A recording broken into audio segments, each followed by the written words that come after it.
थिस्सलुनीकियों के नाम पौलुस रसूल का दूसरा खत। पहला बाब।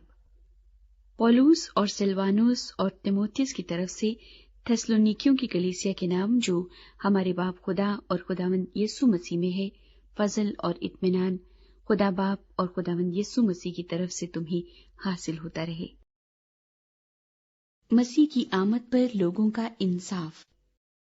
ऐ भाइयों, तुम्हारे बारे में हर वक्त खुदा का शुक्र करना हम पर फर्ज है, और ये इसलिए मुनासिब है कि तुम्हारा ईमान बहुत बढ़ता जाता है और तुम सबकी मोहब्बत आपस में ज्यादा होती जाती है, यहाँ तक कि हम आप खुदा की कलीसियाओं में तुम पर फख्र करते हैं कि जितने जुल्म और मुसीबतें तुम उठाते हो उन सब में तुम्हारा सब्र और ईमान जाहिर होता है। ये खुदा की सच्ची अदालत का साफ निशान है, ताकि तुम खुदा की बादशाही के लायक ठहरो, जिसके लिए तुम दुख भी उठाते हो। क्योंकि खुदा के नजदीक ये इंसाफ है कि बदले में तुम पर मुसीबत लाने वालों को मुसीबत और तुम मुसीबत उठाने वालों को हमारे साथ आराम दे।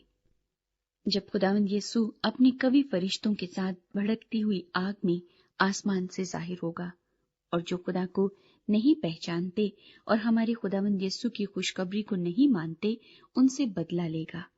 वो खुदावंद के चेहरे और उसकी कुदरत के जलाल से दूर होकर अपनी हलाकत की सजा पाएंगे। ये उस दिन होगा जबकि वो अपने मुकद्दसों में जलाल पाने और सब ईमान लाने वालों के सबब से ताज्जुब का बायस होने के लिए आएगा, क्योंकि तुम हमारी गवाही पर ईमान लाए।